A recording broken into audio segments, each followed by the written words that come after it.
Marcus was 35 years old, made a steady $47,000 a year as a maintenance welder, and believed in the simple math of a good life. You work hard, you love your family, and you build something that lasts. On a Tuesday in May at 2:17 p.m., that entire equation was wiped clean. The plant manager, a man with a perpetually tired face and a cheap $150 suit, gathered the third shift crew under the humming fluorescent lights of the factory floor. The air, usually thick with the smell of ozone and hot steel, felt thin and cold. He read from a single sheet of paper, his voice flat, announcing the immediate and permanent closure of the Sparrows Point fabrication facility. The company had been sold. The new owners were moving all operations overseas. Their jobs were gone, effective immediately. The silence that followed was heavier than any piece of machinery on the floor. It was a silence filled with the sudden, terrifying calculus of mortgages, car payments, and grocery bills. Marcus felt the air leave his lungs. 22 years he'd been in this trade, 15 at this plant. He looked at his hands, calloused and sure, the hands that could join two pieces of steel into an unbreakable bond. They suddenly felt useless. The drive home to his small Dundalk row house was a blur of brick facades and the glint of the afternoon sun off the Patapsco River.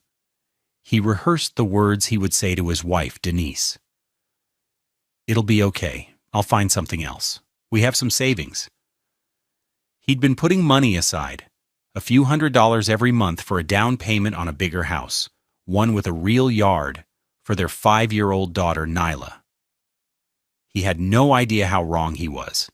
He pulled his 2012 Toyota Camry with 187,000 miles onto their street and saw them immediately. Two large Samsonite suitcases, a matching $300 set he'd bought her for their 5th anniversary, were sitting on the narrow concrete porch. Next to them were 3 cardboard boxes, taped shut. His heart, which had been a cold, heavy stone in his chest, began to pound with a sick, frantic rhythm. Denise was standing in the doorway, her arms crossed. She was wearing a crisp, white $250 Calvin Klein blouse and dark jeans that looked new. Her hair, usually a cloud of soft, natural coils, was straightened into a severe, sleek sheet that fell past her shoulders, a silk press that must have cost at least $100. She looked like she was leaving for a business trip, not for good. "What's this?" Marcus asked, his voice rough. "I can't do this anymore, Marcus," she said. Her tone wasn't angry or sad. It was chillingly practical, as if she were discussing a change in utility providers. "I heard about the plant. My cousin works in HR. She called me an hour ago." He stared at her, then at the bags. The speed of it was dizzying. He had only known for 90 minutes. She had already packed. "You heard? And this is your answer? To pack bags?" "My answer is that I am not going to drown with a man who can't provide," she said, the words sharp and clean as a shard of glass. "I told you for years that job was a dead end. I told you we needed more, a real plan." "I had a plan. We were saving," he protested, gesturing vaguely toward the house, the life inside it. "Saving what? Pennies? Marcus, look at this place." She waved a dismissive hand at their home, the modest row house that cost them $1,400 a month. "I want a life, for me and for Nyla, a real one, in a place like Roland Park, not here." The name of the neighborhood hung in the air between them. Roland Park, with its sprawling $700,000 colonials and manicured lawns, was a world away from their reality. It was a fantasy she browsed on Zillow, a symbol of everything he wasn't. "So you're just leaving? You're taking Nyla?" "Nyla is staying with my mother for the week," It's better if she doesn't see all this. A car, a late-model white BMW 3 Series he didn't recognize, pulled up to the curb. It was worth at least $43,000. The window rolled down and he saw her friend, Keisha. Denise didn't look back. She walked to the suitcases, her expensive heels clicking on the pavement. I'm not going down with a sinking ship, Marcus. I filed for divorce this morning. My lawyer will be in touch. He stood there, motionless on the sidewalk, as they loaded his life in pieces into the trunk of a stranger's car. He watched the BMW pull away, its red taillights disappearing around the corner. The front door of his house was still open. The silence from inside was absolute. At 3:42 p.m. on a Tuesday, Marcus learned that losing your job wasn't the worst thing that could happen. The worst thing was discovering that the person you built your life with had already valued it, appraised it, and decided it wasn't worth enough to save. He was 35 years old and had nothing. It's a strange thing what a man will do for love and what he will accept in its name. For years, Marcus had operated under the assumption that his love for Denise, and hers for him, was the foundation of their lives. He showed his love not in grand pronouncements, but in the steady rhythm of his days. It was in the lunches he packed for her every morning at 5:30 a.m. before he left for the plant. A turkey sandwich on wheat, an apple, and a small bag of pretzels, a routine that cost about $35 a week. It was in the way he'd spent a whole weekend, and $200 in parts from Home Depot, replacing the leaky faucet in their bathroom sink himself because she'd complained about the dripping sound, while she spent that same Saturday at the mall with her friends. Their home was a gallery of these small acts of service. The bookshelves he built in the living room, sturdy and level, from $80 worth of pine. The small vegetable garden he tilled in their tiny backyard patch, producing tomatoes and peppers that shaved $20 a week off their grocery bill in the summer. He was a builder. It was what he knew. He believed that love was a structure you maintained, patched, and reinforced over time. He had no idea Denise saw it as a property to be flipped. The facade of their domestic normalcy had been cracking for a long time, but he'd been too busy reinforcing the joists to notice. The arguments were always about money, but not about the lack of it for necessities. They were about the lack of it for luxuries. He remembered the argument 6 months before the layoff, about a purse, not just any purse, a $1,200 Louis Vuitton Speedy she'd seen a lifestyle blogger post on Instagram. "Everyone has one, Marcus," she'd said, showing him the picture on her phone. They were in their small kitchen, the linoleum slightly worn near the stove. He was paying bills at their small, $150 IKEA dining table. "Everyone who?" he'd asked, genuinely confused. "Nobody we know has a $1,200 purse." "The people I want to know do," she'd retorted, her voice sharp with a familiar edge of contempt. "People with ambition, people who live in Roland Park or Guilford. Not people who are content to fix pipes for a living." It wasn't the first time she'd used his job as a weapon. He was a maintenance welder, a master of his craft. But in her eyes, the dirt under his fingernails and the lingering scent of metal on his clothes were symbols of his failure. He brought home a steady paycheck, never missed a bill, and was slowly building their savings account, which had reached a respectable $12,000. But to her, his $47,000 salary was a cage. "Denise, that's 2 months of our mortgage payment for a bag," he'd said calmly, trying to inject reason into a conversation that had left logic behind. "It's not a bag. It's an investment. It's about projecting success," she'd insisted. "How are we ever supposed to get ahead if we look like we're struggling?" He looked around their clean, comfortable home. Nyla's colorful drawings were taped to the $800 Frigidaire refrigerator.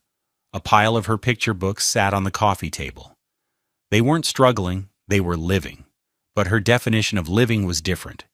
It was a curated collection of expensive objects, a performance for an audience he didn't know and couldn't see.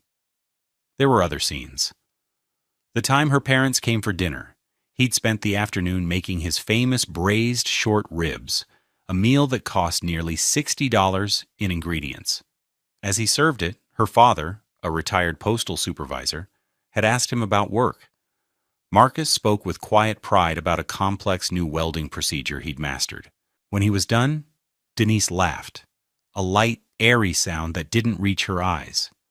Basically, he works in a loud, dirty factory all day, she'd said to her mother, as if translating a foreign language. But the benefits are decent. The comment hung in the air, coating his accomplishment with a thin film of shame. He saw her ambition in the magazines she left open on the coffee table, Architectural Digest and Town and Country, their glossy pages showcasing sprawling homes with price tags that looked like phone numbers. He saw it in the way she'd look at his hands after he'd spent a Saturday working on the car. "Go wash up, Marcus. You've got grease everywhere." There was no appreciation for the $400 he'd just saved them on a brake job, only distaste for the evidence of the work itself. She lived in a world of appearances, while he lived in a world of substance. He believed in the strength of a perfect weld, hidden inside a pipe, doing its job silently for 50 years. She believed in the shine of a brand name, displayed prominently on a purse. He thought they were building a life together. He was wrong.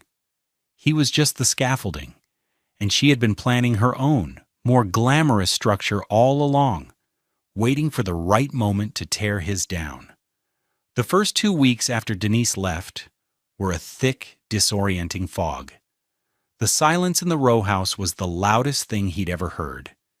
He'd walk into a room and expect to see her, only to be met with an emptiness that felt like a physical presence. He took care of Nyla, who had returned from her grandmother's house confused and quiet. He answered her simple, heartbreaking questions with gentle lies. "Mommy's on a long trip for work, sweetie." Then the phone calls began, and the fog started to burn away, replaced by the sharp, acrid smoke of betrayal. The first call was from his own mother. "Marcus, what in the world is going on?" "Loretta just called me," she said, her voice tight with worry. Loretta was Denise's aunt, the family's self-appointed matriarch and chief gossip. "She said you packed your bags and walked out on Denise and that poor child." Marcus felt a cold dread creep up his spine. "What? No, Mama. That's not what happened. She left me the day I got laid off." "Well, that's not the story she's telling," his mother said, a hint of doubt in her voice that cut him to the bone. "She told Loretta you've been distant for months, that you have a temper, and that you just couldn't handle the pressure of losing your job, so you ran away." A temper? He couldn't remember the last time he'd raised his voice. He was the calm one, the steady one. The accusation was so outrageously false, it left him speechless. Over the next few days, the lie grew, spreading through their community like a virus. He got a call from a deacon at their church, a man he respected, offering to counsel him about his responsibilities as a husband and father. The following Sunday, he made the mistake of going to church alone. He thought the familiar hymns and the warmth of the congregation would be a comfort. Instead, he felt 100 pairs of eyes on him. People who had known him for years, who had broken bread with him, now looked at him with a mixture of pity and judgment. He saw whispers exchanged behind cupped hands. During the greeting period, where people usually moved about the pews to shake hands and hug, he was an island. A few people gave him a hesitant, brief handshake, their eyes averted. Most just passed him by. Pastor Evans, a man with a powerful voice and what Marcus had always believed was a compassionate heart, gave him a brief, tight nod from the pulpit, his gaze laced with disappointment. The shame was a physical weight pressing down on his shoulders. He left before the benediction, slipping out a side door. Denise, meanwhile, was constructing her new narrative online. Her social media, once filled with filtered family photos, became a chronicle of her supposed hardship and brave recovery. She posted a picture of herself, her expression somber, with a caption, "Sometimes you have to be strong enough to start over for the sake of your children. Pray for us." The comments poured in. "You're so brave, girl. He never deserved you.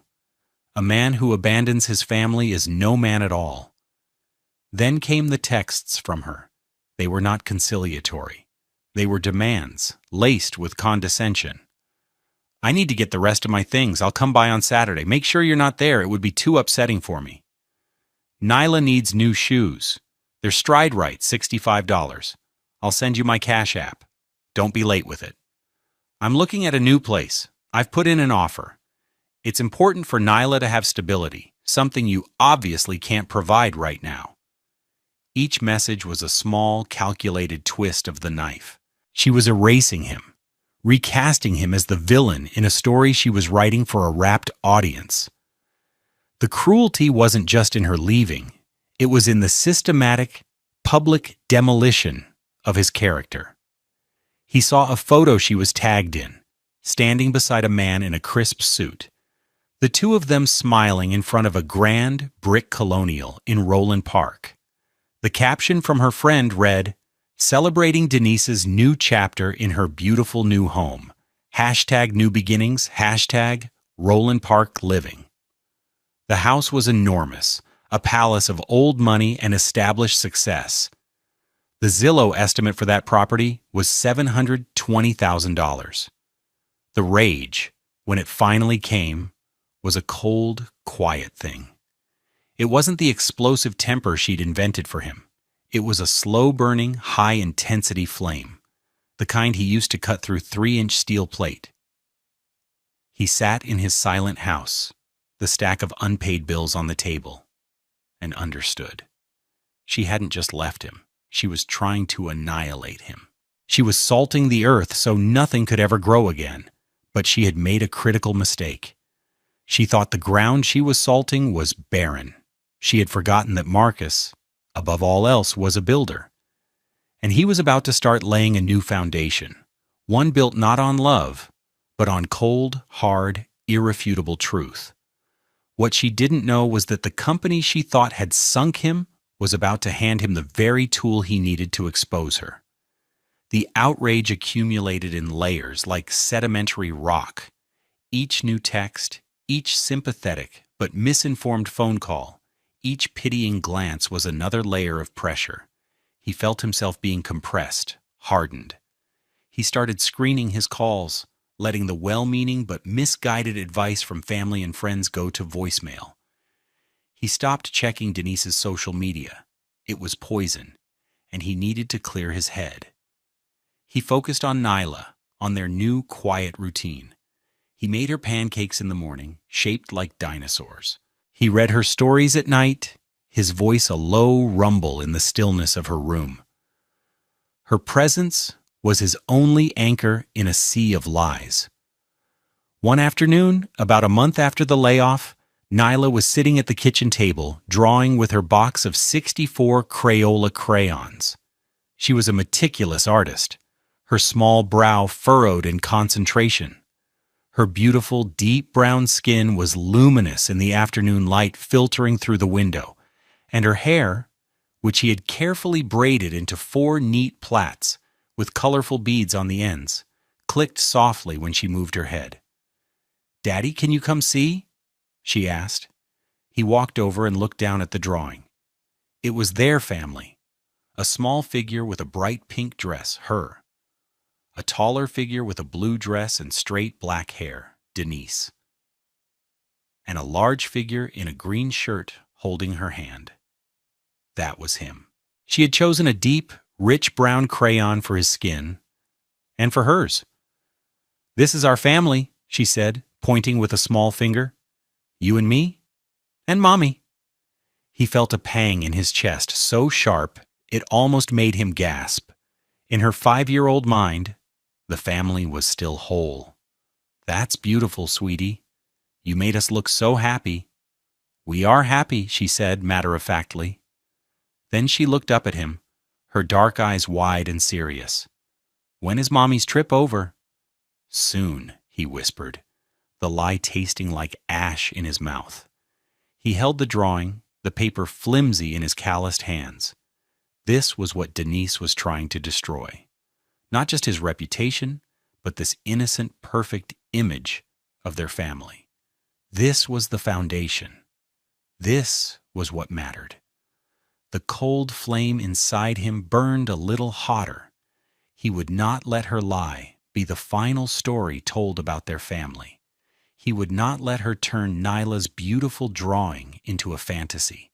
He would fight for the truth, not with anger and shouting, but with patience and precision. It arrived on a Thursday afternoon, 6 weeks after Denise had driven away. It was a plain manila envelope, deceptively light. The return address was the corporate headquarters of his former employer, a name that now felt like it belonged to another man's life. He assumed it was just more useless paperwork, some final COBRA notification or a 401k statement. He tossed it onto the pile of mail on the kitchen table and went to start dinner for Nyla. Later that night, after Nyla was asleep, he finally sat down to sort through the mail. He opened the bills first, his stomach tightening at each one. Then he picked up the manila envelope. He ripped it open with his thumb. Inside was not a form letter, but a single sheet of paper, attached to a photocopy of a check. The letter was brief and formal. "Dear Mr. Walker, per our records, this letter serves as confirmation of the final disbursement of your severance package. Enclosed, you will find a copy of the cleared check for your records. We wish you the best in your future endeavors." He glanced at the letter, then his eyes fell to the photocopy below it. It was a cashier's check from the company, made out to Marcus Walker. The amount, printed in neat block letters, made his breath catch in his throat. $38,214.56. It was the severance, the full package, calculated from his 15 years of service. A sum of money that could have been a lifeline. It could have paid their mortgage for 2 years. It could have been the foundation for a new start. He stared at it, a wave of relief so profound it almost buckled him. They hadn't forgotten him. It was real. Then he saw the back of the check, the endorsement. His name, Marcus Walker, was scrawled in a looping feminine cursive that was nothing like his own blocky signature. It was a handwriting he knew as well as his own. He had seen it on 1,000 birthday cards, on grocery lists, on the marriage license that was now a worthless piece of paper. It was Denise's handwriting. His blood ran cold. He felt a strange buzzing sensation in his ears. He looked closer. Below the signature was the stamp from the bank where it had been deposited. PNC Bank, Branch 271. Towson, Maryland. He had never been to Towson in his life. He did his banking at a small credit union branch 2 blocks from their house in Dundalk. Denise, however, had opened an account at that exact PNC branch a year ago because it was near a high-end mall she liked to visit. He stood up from the table, his chair scraping loudly against the linoleum. He walked to the drawer where he kept his checkbook and pulled out an old, canceled check. He placed it next to the photocopy. His signature was short, angular, utilitarian. Hers was flowing, ostentatious, each letter an announcement. There was no question. It wasn't even a good forgery. She hadn't even tried to mimic his hand. She had just signed his name in her own writing, confident that he would never see it, that he would assume the check was lost in the mail. Another piece of bad luck for the man she had left behind. She had stolen $38,000 from him. The betrayal was so immense, so audacious, it was almost sublime. It went beyond the lies, beyond the public humiliation. This was a calculated criminal act. This was grand larceny. She hadn't just left him. She had plundered the wreckage. She had taken the last resource he had to rebuild his life and used it to finance hers. the Roland Park house, the new clothes, the dinners out. It was all funded by his 15 years of sweat and labor. He stood in the silent kitchen, the photocopy trembling in his hand. The fluorescent light above hummed, the same sound as the lights in the factory on the day it all ended. In that moment, the grief and the confusion he'd been swimming in for weeks evaporated. The hurt was still there, a deep tectonic ache, but it was now overlaid with something new, a cold, diamond-hard clarity. He was no longer a victim. He was a man with evidence. The rage was gone, burned out and replaced by an icy calm. He wasn't dealing with a broken marriage anymore. He was dealing with a crime scene, and Denise had just handed him the murder weapon, complete with her fingerprints all over it. He carefully placed the letter and the photocopy back into the manila envelope. He walked to the bookshelf he'd built and tucked it inside a thick book on metallurgy. It was safe. The planning had begun. She had no idea what was coming. The 6 months that followed were a masterclass in strategic restraint. The old Marcus, the man who believed in open communication and honest confrontation, would have called Denise the second he saw the check, his voice thick with accusation. The new Marcus knew that was a fool's move. An emotional outburst would give her time to hide, to spin a new story, to move the money. No, the only way to fight a fire fueled by lies was to cut off its oxygen supply. Silence. He began to play a part. He was the defeated man, the humbled father, just trying to get by. When she called, he answered, his voice deliberately weary.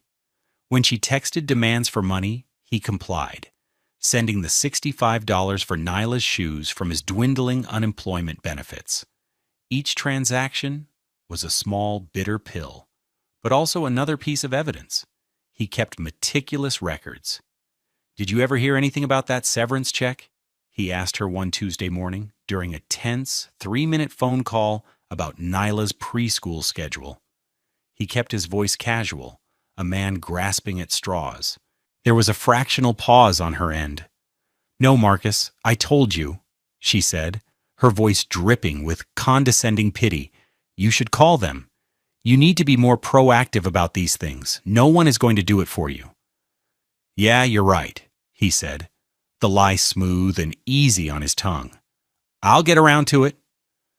The casual cruelty of her lie was breathtaking. She was coaching him on how to find the money she had already stolen and spent. He hung up the phone, his hand steady.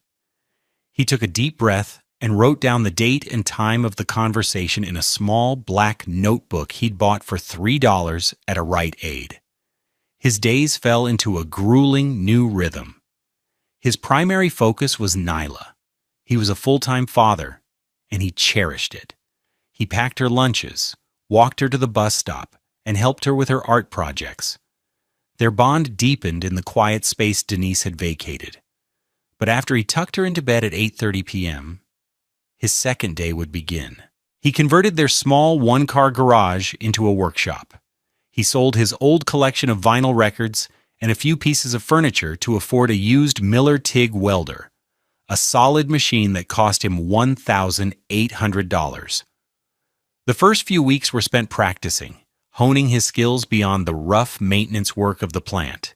He worked on intricate patterns, on delicate joins, on the kind of artistic fabrication he'd only ever dreamed of doing.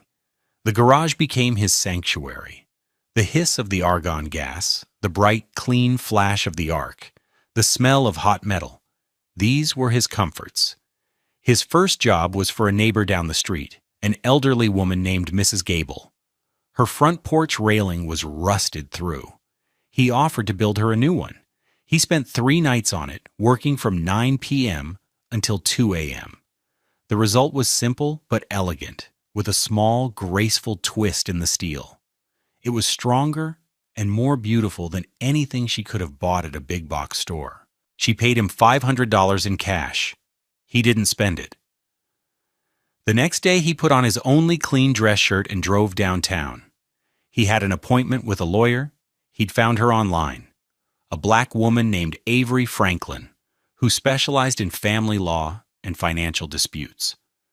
Her office was in a modest but respectable building, a far cry from the glass towers of the firms Denise had probably hired. Miss Franklin was in her 40s, with sharp, intelligent eyes, and her hair in a crown of immaculate twists. She listened to his story without interruption, her expression unreadable. When he finished, he pushed the manila envelope across her desk. She took out the photocopy of the check and studied it for a long time. "Her handwriting?" she asked.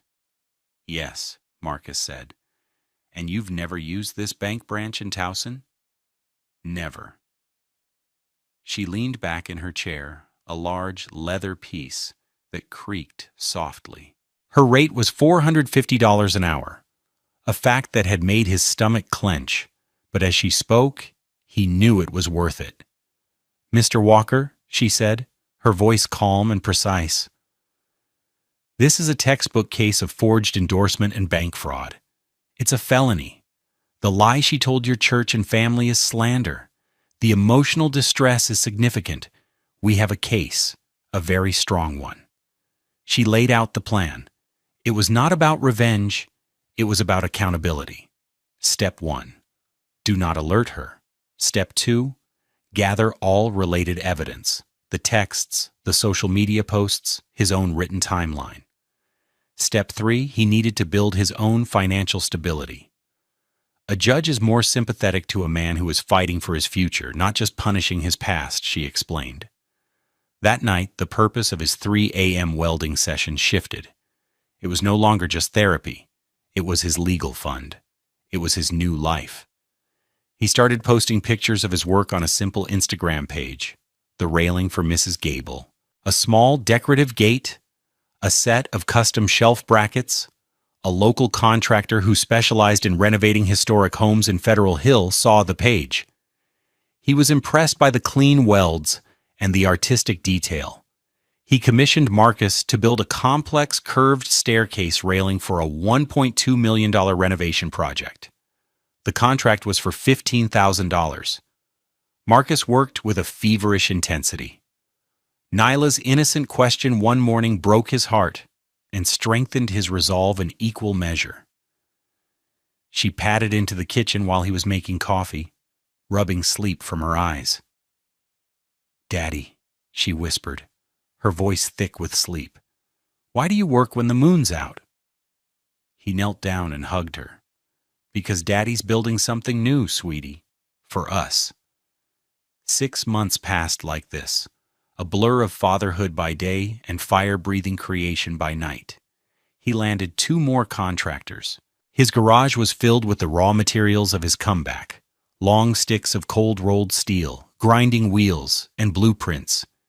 His bank account, which had dwindled to almost nothing, slowly began to climb. He paid Ms. Franklin's retainer. He bought a new set of tires for the Camry he was building. Silently, patiently, piece by piece.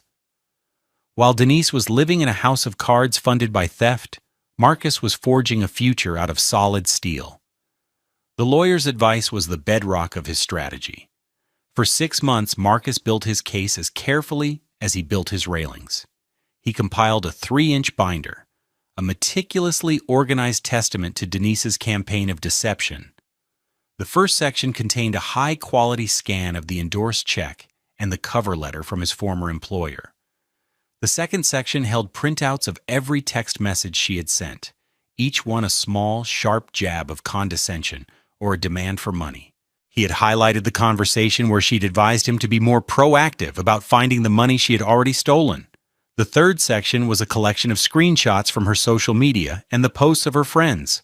There was the photo of her in front of the $720,000 Roland Park Colonial, time-stamped just 3 weeks after she cashed his severance check. There was her post about starting over and being brave, which had garnered over 200 sympathetic comments. He printed every single one. The final section was his own sworn affidavit, a detailed timeline of events starting from the moment of the layoff, written in his clear, simple prose. It was countersigned by a notary public. The binder was a cold, heavy object, dense with facts. While the binder grew, so did his business. The $15,000 staircase railing for the Federal Hill renovation was a masterpiece. The contractor was so impressed, he put Marcus on retainer, guaranteeing him a steady stream of high-end, custom fabrication work. Word of the Dundalk welder spread through the small, tight-knit community of Baltimore restoration specialists. His work was his reputation: clean, strong, and honest. By the end of the 6th month, he had $22,000 in a business account, earned entirely through the sweat of his 3 a.m. labors. He had replaced more than half of what she had stolen, not with a windfall, but with skill and grit. He met with Avery Franklin one last time to plan the final stage. "We have 2 objectives," she said, tapping the thick binder on her desk. "First, accountability for the theft. Second, reclamation of your good name. We will achieve them simultaneously. A coordinated strike is more effective than a prolonged battle." The plan was simple and devastating. On a designated Tuesday morning, almost exactly 6 months to the day Denise had left, he would execute 2 actions. First, he would walk into the corporate headquarters of the bank and file a formal fraud affidavit. This would trigger an internal investigation that would inevitably lead to her. Second, at the same time, a courier service would deliver a package to Pastor Evans at their old church. The package would contain a letter from Miss Franklin and a curated selection of documents from the binder: the check, the timeline, and the texts. "She has built her new life on 2 pillars," Miss Franklin explained, her voice devoid of emotion: "a fraudulent financial foundation and a fraudulent social narrative. We are going to kick both pillars out from under her at the exact same moment." The night before the strike, Marcus couldn't sleep. He didn't go to the garage. He sat in the living room, the house dark and quiet, and looked at the drawing Nyla had made, which he'd framed in a simple $15 black frame from Target. The smiling brown faces drawn with the pure, uncomplicated love of a child. This was why he was doing this. Not for revenge, for justice. For the right to be the man in that picture, the strong, happy father holding his daughter's hand. On Tuesday morning, he woke up before his 2:45 a.m. alarm. He put on a new dark gray polo shirt he'd bought for $40 and a pair of clean jeans. He felt a strange sense of calm. At exactly 9 a.m., he walked through the revolving glass doors of the PNC Bank Tower downtown. The lobby was a cathedral of marble and quiet ambition. He was directed to the fraud department on the 14th floor. A kind-faced woman in her 50s listened to his story and examined his copy of the check. "This is her signature, not yours?" she asked, her expression serious. "That is correct," Marcus said. "And you are willing to sign an affidavit to that effect under penalty of perjury?" "Yes, I am." As he signed the paperwork, he imagined the courier across town, handing a similar package to the church secretary. The fuse had been lit. The rest of the day was surreal. He picked Nyla up from school. They went to the park. He made spaghetti for dinner. He was just a father, living his life. He was playing dumb one last time, but now the play was for himself, a way to keep the gravity of the day at bay. The first call came at 4:52 p.m. It was an unknown number. He let it go to voicemail. A minute later, his phone buzzed again. It was Denise. He ignored it. Then a text message appeared. "Marcus, call me now. It's an emergency." He felt nothing. He just continued to wash the dishes. His phone buzzed again and again. A cascade of voicemails and texts began, a real-time record of a world collapsing. He didn't listen to them yet. He would wait. He would let the consequences marinate. He dried the last dish, turned off the kitchen light, and went to read Nyla a bedtime story. The chaos could wait. His peace could not. Later that night, long after Nyla was asleep, he sat at his kitchen table and finally played the messages. The first voicemail was from Pastor Evans, his voice strained and confused. "Brother Marcus, I received a package from your attorney. I think we need to speak, urgently." Then came Denise's. He listened to them one by one, a clinical observer documenting a subject's rapid decline. Voicemail 1, 5:03 p.m. Her voice tight, annoyed. "Marcus, what is this? Pastor Evans just called me, talking about some package you sent him. What did you do? Are you trying to embarrass me? Call me back." Voicemail 2, 5:25 p.m. The annoyance escalating to anger. "I can't believe you would do this. After everything, you're trying to turn the church against me? With a bunch of lies? I needed that money for Nyla, for her stability. You were just going to waste it feeling sorry for yourself." Voicemail 3, 6:14 p.m. The anger replaced by a high-pitched panic. "The bank just called me, Marcus." "The bank? They froze my account? They're talking about an internal fraud investigation." "What did you do? You told them I took it? You're trying to ruin my life." Voicemail 4, 7:30 p.m. Her voice cracking, pleading. "Okay, Marcus. Please just call me. We can fix this. It was a mistake. I was going to pay you back, I swear. I just needed a little time. Don't do this to me. Think about Nyla. What will this do to her?" Voicemail 5, 9:47 p.m. Open, sobbing hysteria. "My life is over. Richard just saw the email from the bank. He's kicking me out. He called me a thief, a common criminal. Marcus, they're going to press charges. I could go to jail, please. I'll do anything. I'll give it all back. Just please make it stop." He deleted the messages one by one. There was no triumph in it, only a grim, quiet finality. The fire was out. All that was left was the smoke and the reckoning. It was close to 3 a.m. when he heard a car slow down on the street outside. He was in the garage, the door open to the cool night air, sketching a design for a new project. He glanced up. It was a white BMW 3 Series. Denise. She was just sitting there, the engine idling, staring at the garage. The single, bright halogen bulb illuminated him at his workbench, surrounded by the tools of his trade, the raw steel, the finished pieces leaning against the wall. The sparks from a grinder weren't flying. It was a moment of quiet creation. He was not a man defeated. He was a man at work. He saw her face, pale, in the dashboard light. It was a face stripped of all its condescension, all its arrogance. It was the face of someone who had gambled everything on the belief that he was worthless, and had just discovered, 6 months too late, the true value of what she had thrown away. He didn't wave, he didn't glower. He simply held her gaze for a moment, then turned back to his blueprint. He had work to do. After a long minute, the BMW quietly pulled away and disappeared into the darkness. The consequences of Denise's actions cascaded with the swift, brutal logic of gravity. Her downfall was not a single event, but a series of collapses, each one a direct result of the pillars she had built her new life upon. Avery Franklin had been right.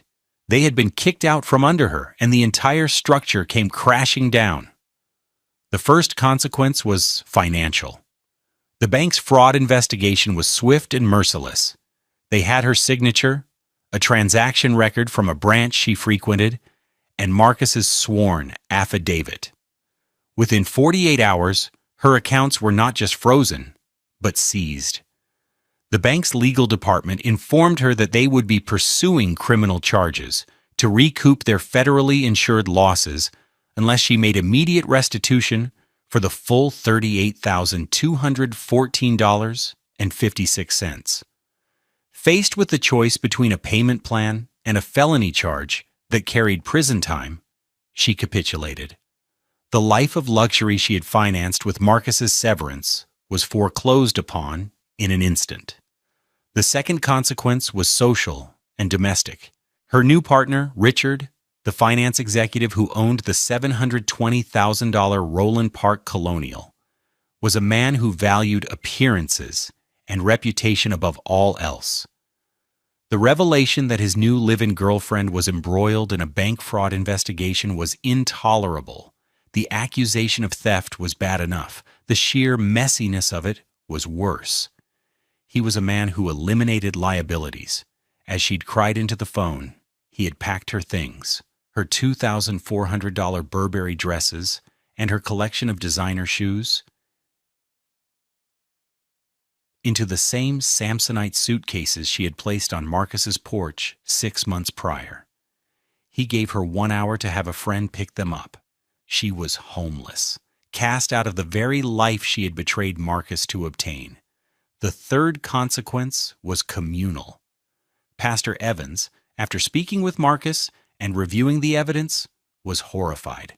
He was a good man who had been manipulated, his trust weaponized. He called a private meeting with Denise and 2 of the church's senior elders.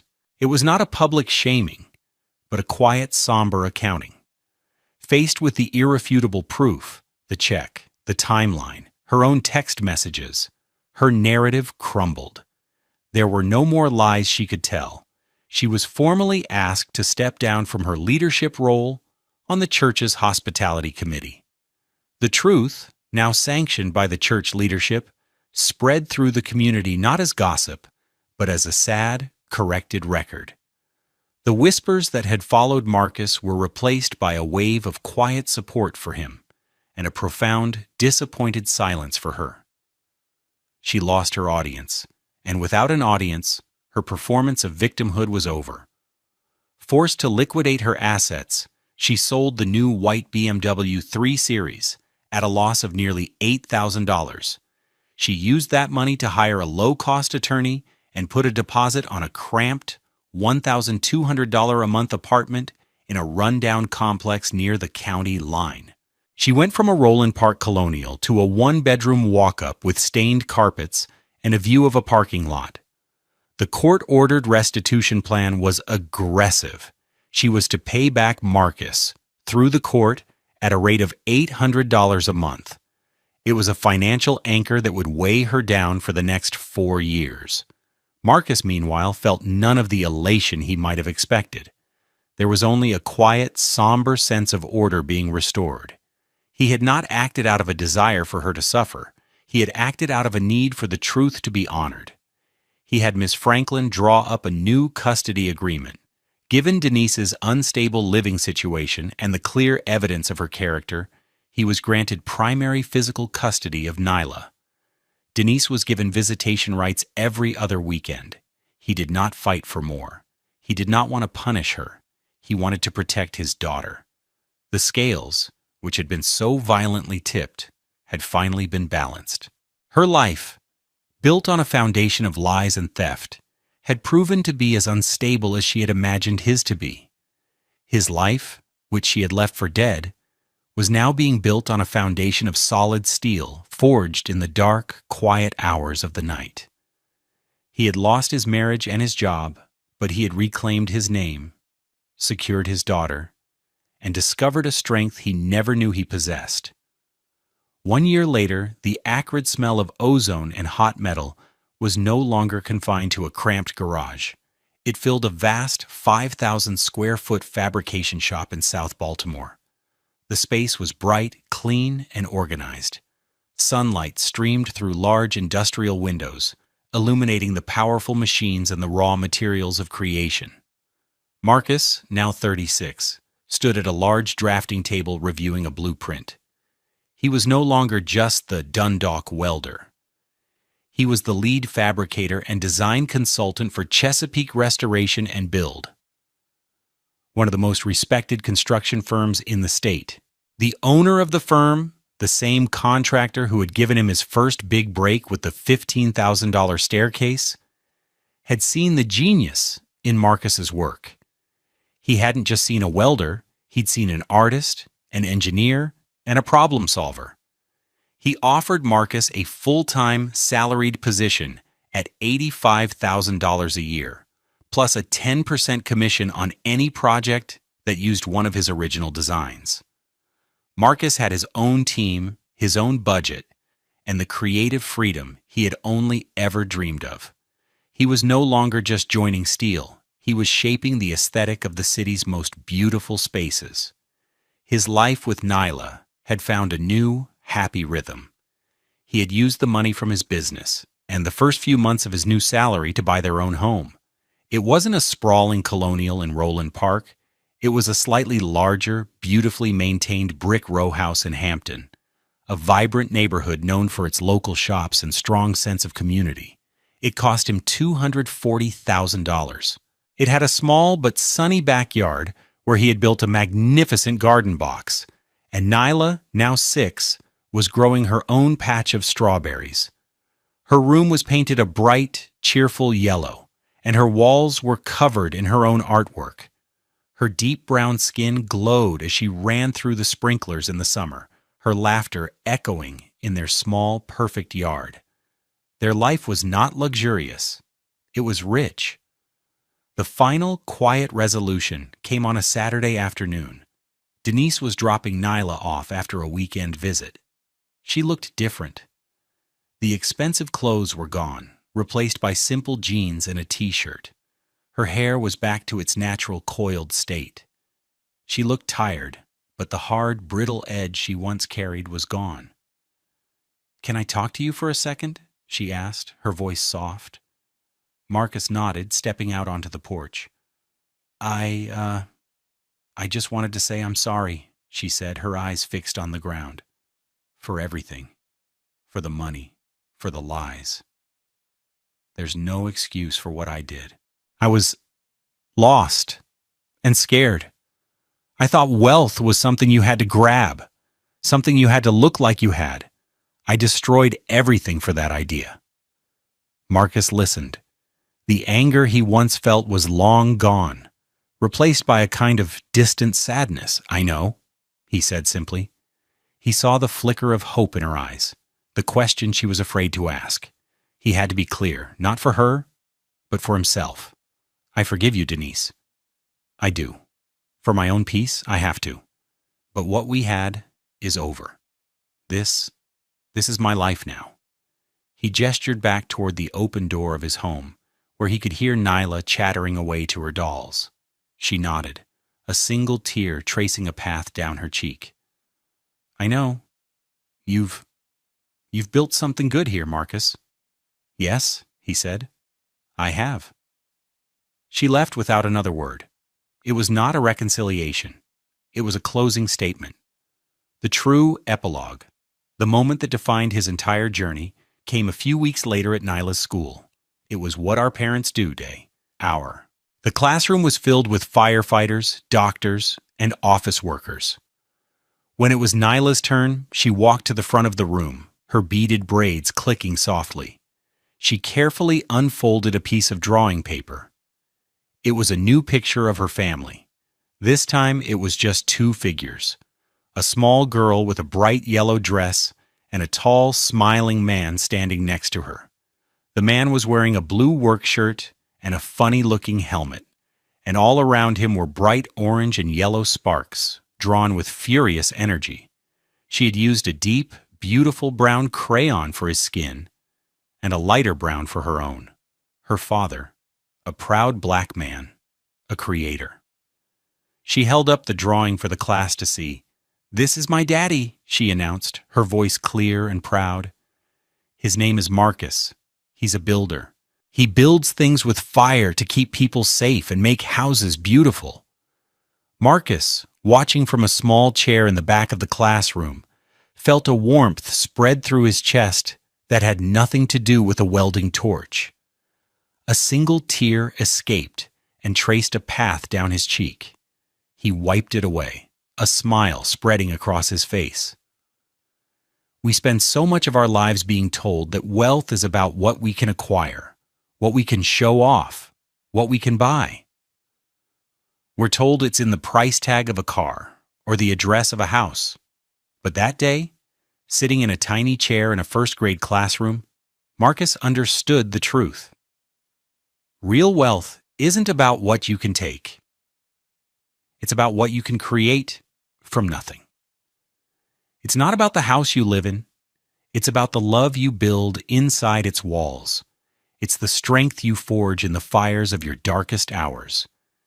And the quiet pride you feel when your child looks at you and sees not a provider, but a builder.